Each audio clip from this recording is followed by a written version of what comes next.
I keep a lot of extra starter. You don't have to, but I like to do random stuff with it on occasion. So what I'm going to do is I'm going to go ahead. This starter has been sitting probably for a week now, maybe two in the fridge, in various states of creating a little bit of hooch there on top. And I'm going to start the night before. So this is Friday night around 9 o'clock. And I'm just going to mix these back up, and I'm going to get them started from there. All right, so I've got the hooch all mixed back into this starter, and I want to get enough to where I can get about 250 grams tomorrow when I go to make bread. So in order to do that, I need 80 grams total tonight, which means for a 1-to-1-to-1 ratio, I'm going to do about 30 grams of starter. And I'm just going to add that into this jar here.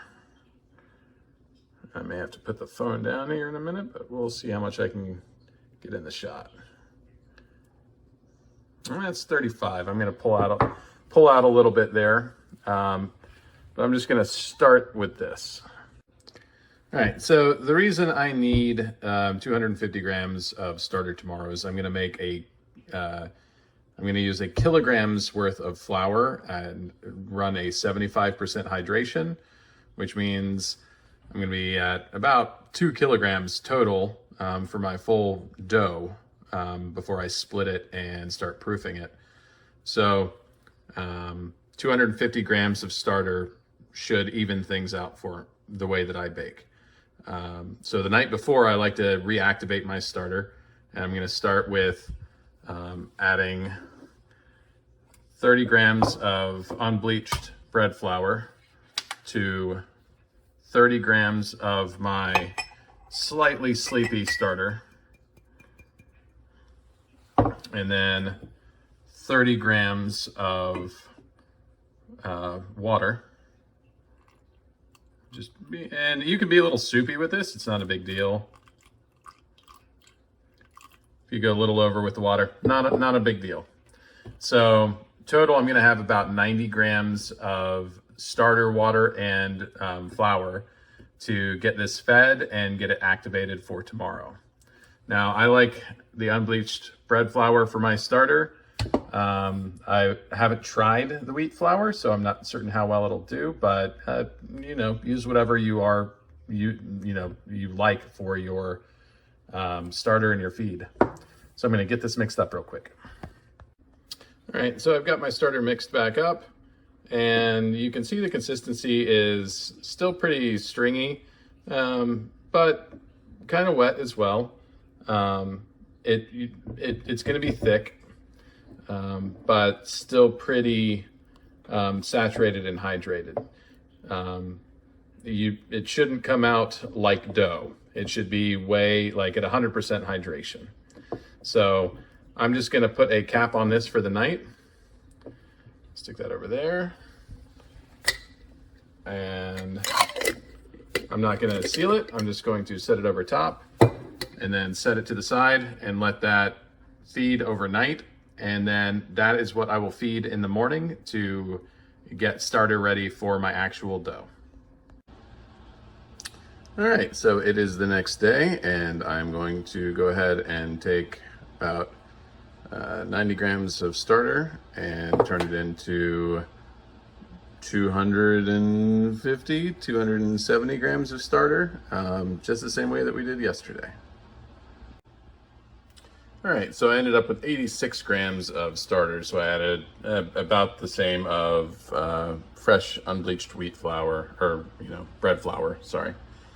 And I'm going to do the same here, so I'm going to go to about 196. And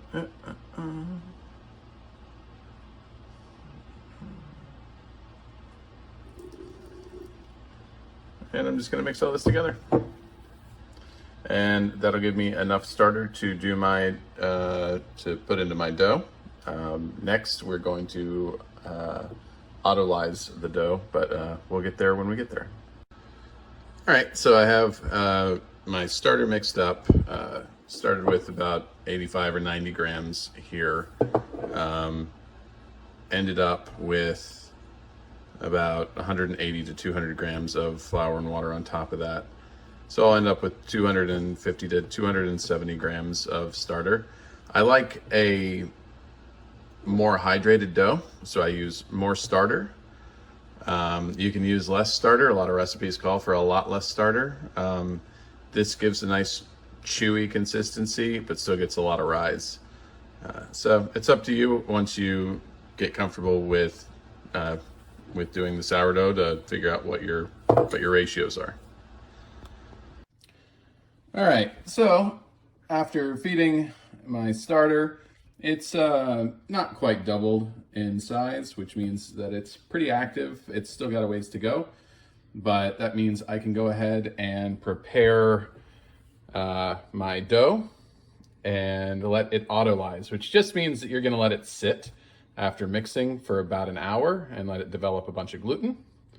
And then we can mix the starter in, which should at that time be plenty active to feed into the dough. So I'm gonna get that started now.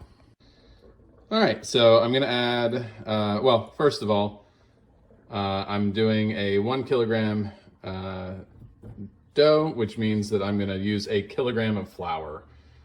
So 1,000 grams, and I'm gonna do 75% hydration, which means I'll add 750 milliliters of water, or 750 grams. And for this recipe, I'm using between 20 and 30 grams of salt. So you can add the salt after you autolyze the bread. That's pretty typical.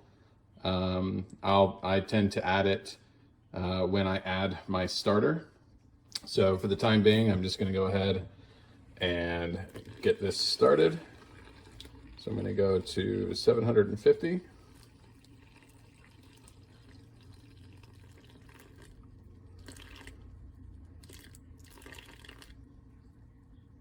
Yeah, there we go. Close enough. So I'm gonna get this mixed up. Typically, I will just use, sorry about that, a plastic rubber utensil to kind of get it mixed up and get the dough started. So I'm gonna do that, and then I'll show you what it should look like when you're done. All right, so I've done the premix for the water and flour, and you can see it's pretty sticky, pretty goopy, but it's all really well mixed. No big chunks of just raw flour in there. So I'm gonna let this sit for an hour to start developing gluten, and then we will mix the starter and salt. All right, so our dough has set. Remember, it's just a kilogram of flour, 750 grams of water. It's been mixed and then set for about an hour. My starter has risen. It's about double, but you can see all the bubbles. That means it's active. It's good to use. So we're going to start by going ahead and adding about 25 grams of salt.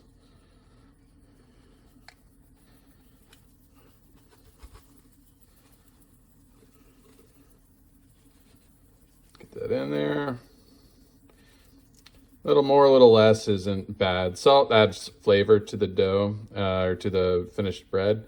Do not forget to add it. Your bread will be absolutely bland and tasteless without salt. All right, so a little bit more than 25. That's fine. Next, what we're gonna do is add about 250 grams of starter. So let's see if I can do this without spilling everything.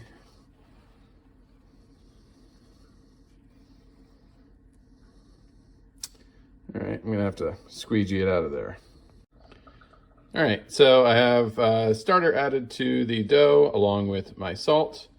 And I just took the remaining starter I had and stuck it into another jar. So that's what'll go in the fridge to wait until the next time I want to bake.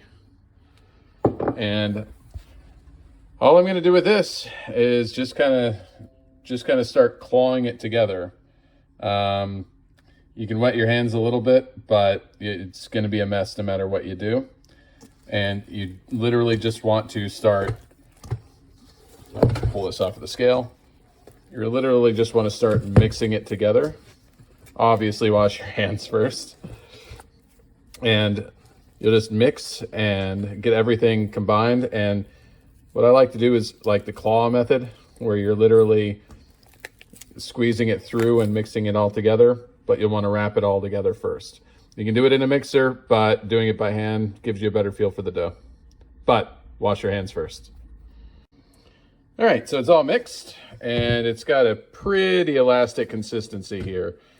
It should be pretty well hydrated throughout. No clumps of anything. Obviously, everything just mixed really well together. So we're gonna set this aside. I'm gonna clean off my hands again, and we'll come back in 1 hour to start folding the dough. All right, I'm gonna try and video this from my pocket. So you want to wet your hands a little bit, and we're gonna do our first fold. And I'm literally just going to come in here, grab it up, stretch it up, fold it over. Do the same thing again. Rotate it 90 degrees, pull it up, fold it over. Rotate 90 degrees, pull it up, fold it over, and then rotate it one more time, pull it up, stretch it out, fold it over. And you should have something like such. And you're just gonna let that sit for another hour, and then you're gonna come back and do it again. All right, so the dough's risen. I've folded about 5 times today. I actually went out. I just abandoned this about halfway through and went and had dinner with my folks. So, I mean, you could be kind of careless with it. It hasn't risen as much as I'd like, but it's still gonna be fine. It's still gonna be fine. So what I'm gonna do now is I'm just gonna dust out on a clean surface so that I can start shaping the dough. And what we're gonna do first is get the dough out onto this board carefully. And then we're going to splice it into 2 sections, and we're gonna do a preform, and I'll get to that now. All right, I've got my dough out, and all I'm going to do is cut it straight down the center and pull it to the side as quickly and as cleanly as possible. What I don't want to do is handle this too much during this cut and separation process. You just want to do it cleanly and separate the 2 halves apart from each other. All right, so now I've got 2 halves, and now I am going to dust a little bit more in between, maybe a little bit on the dough itself, and I'm going to pre-shape. I don't want to add a lot of raw flour here because I want it to fold in on itself. And all I'm going to do is I'm going to carefully take this and scrape up and form a ball. All right, let's see if I can actually get it on film. All right, we're gonna see if I can actually get this videotape. So this is actually kind of the hardest part of this whole deal. And that's that you don't wanna touch and tear during this preform. You wanna kind of do this as cleanly and as quickly as possible, but you don't wanna undo and break up all of the air bubbles that you've created inside the dough during all of your folding steps through the day. So I'm just gonna bring this up and try and get it folded in on itself, and kind of bring it in. And I'm gonna put some more flour down, and I'm gonna kind of roll it in on itself now. And then I'm just gonna spin it with my hands like this. And what I'm doing is I'm adding tension to the dough, and I'm just pulling and tucking around and folding the dough in on itself repeatedly. And you can do more or less of this. I find doing a little bit more is helpful. I'll usually do it for a couple of minutes, but I'm gonna go light on this one tonight. And what I like to do is make sure that I have plenty of flour down. Now, any flour that you put down is gonna get soaked up into this. There's tons of moisture inside this dough, so it's not gonna stay dry on the bottom side, and we'll talk about that during the final shaping. So that one was pretty clean. I'm gonna leave it be for a second. Now I'm gonna come to this second one. Try and get into the same spot. Put down some flour, pull in together, kind of fold it over on itself, and go through the same process. Now, this can be kind of tricky and kind of messy the first couple of times you do it. You are likely to get dough all over your hands, and it's going to be a pain, but once you get the hang of it, it's not really a problem at all. Don't be afraid to use extra flour. You don't want wet hands for this process. You want to use dry hands and flour. A lot of extra moisture will just cause everything to get really sticky. And the big problem with that is then your dough will stick to whatever surface that you're doing your preforming on. And then you're gonna end up having to tear it and scrape it. And you're gonna lose all of those carefully formed air bubbles. So, like I say, typically I will do this a little bit more and really get some tension in there. Again, I'm just folding under and tucking.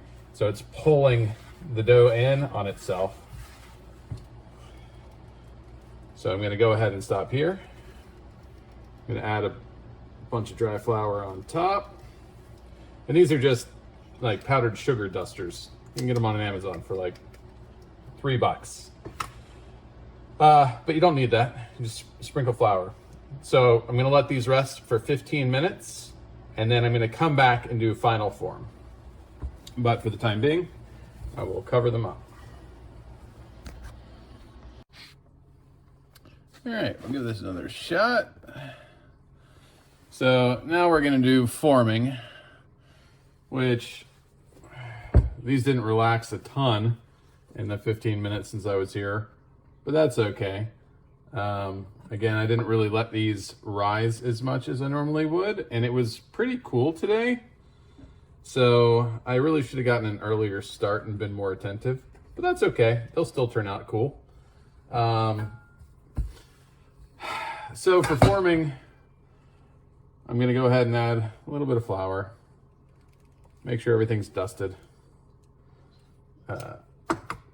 And I'm just gonna pick one. And what we're gonna do is we're gonna flip these over onto what is now a dusted side. And then start the forming process there. And we kind of want to get all of this in like one good swift motion. Again, the idea during any of these forming processes is to make sure that you're not like tearing the dough apart and like having to reform it. You want everything to like maintain good tension in the dough and all of that air. So you don't want to like cut the dough up or rip it or have it stick to a bunch of surfaces. So let's see if we can get a nice, yep, there we go. And I'm gonna add some flour down. All right, so I'm gonna stretch this out a little bit. I'm not tearing this, I'm being careful about it. Just letting the dough kind of relax out. And I'm just gonna let it kind of flatten out a little bit. And again, no tearing, I'm being really delicate with it, but I am gonna let it flatten out and relax a little bit more so that I can get some shape to it once we start going. All right, so you can just pick a side. And the idea is to fold over one side and then fold over the other. You can kind of pinch this together to keep it in place if you need to. And I'm going to stretch out a little bit. And now I'm going to roll it up and pull it. And again, I'm trying to add tension to the dough. I'm not tearing anything, I'm not ripping it, but I am pulling as I fold to kind of extend it and like tuck it really tight, as if I'm like army rolling clothes for a weekend backpacking trip or something, right? So like I'm just gonna do that, tighten it up really good. All right, so that's really tight and tucked in there. Now I've got a banneton that's already been dusted with flour. And I'm gonna stick this in there upside down so that the folded together edge is facing up for me. And I'm just gonna leave it in here for now. I'm gonna get the other one done and then we'll talk about this whole process.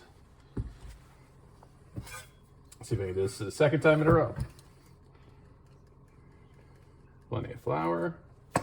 All right. Not as clean as the first one, but it'll be all right.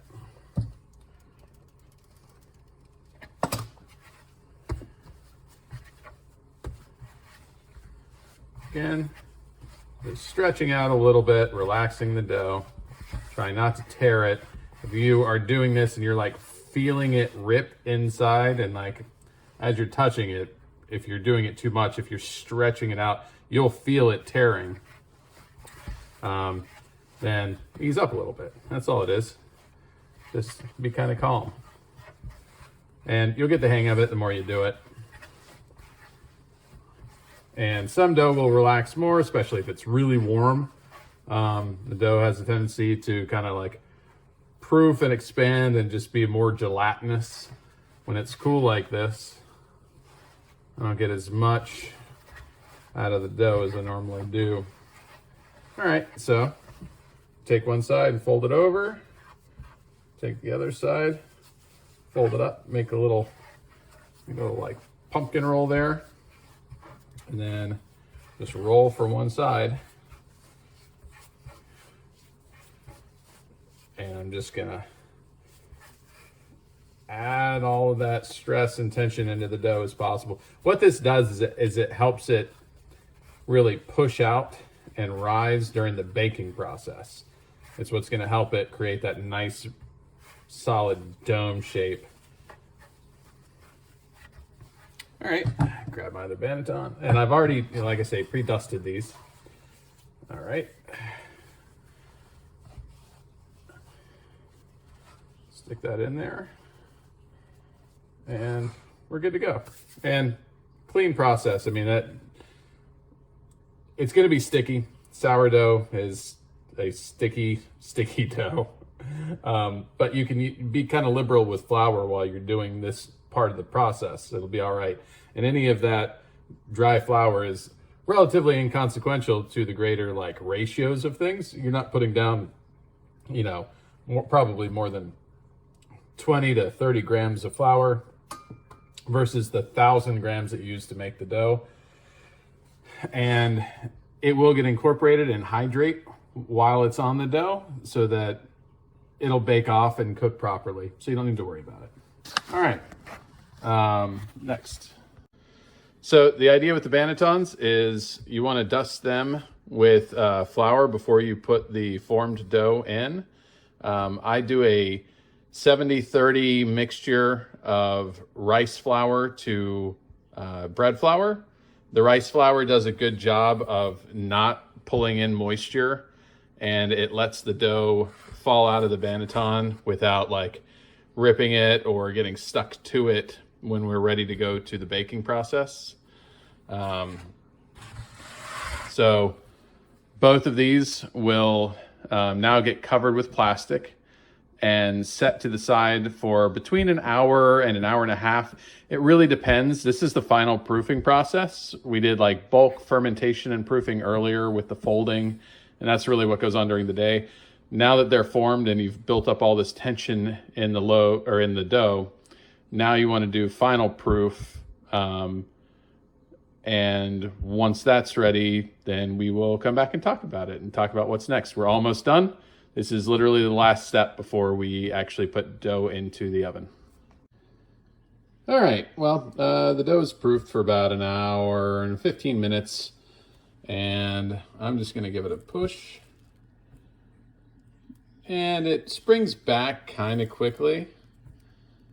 Well, no, not too bad. What you don't want it to do is like immediately spring back or take like a hard dent and just stay there. This seems to be kind of like in between. So that should be good as far as proofing goes. And now I'm just gonna wrap these up and stick them in the fridge, and I'll bake them tomorrow. Now, if you get started early enough, obviously you can bake same day.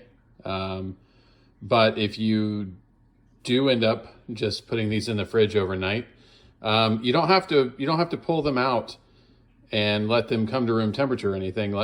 In fact, it's better if you just bake them right out of the refrigerator. So these will get stored overnight, and I'll bake them in the morning. All right, so we're baking today. Got the 2 batches of dough from yesterday. I went ahead and baked one this morning. It didn't rise as much as I would like it to, but came out pretty nice.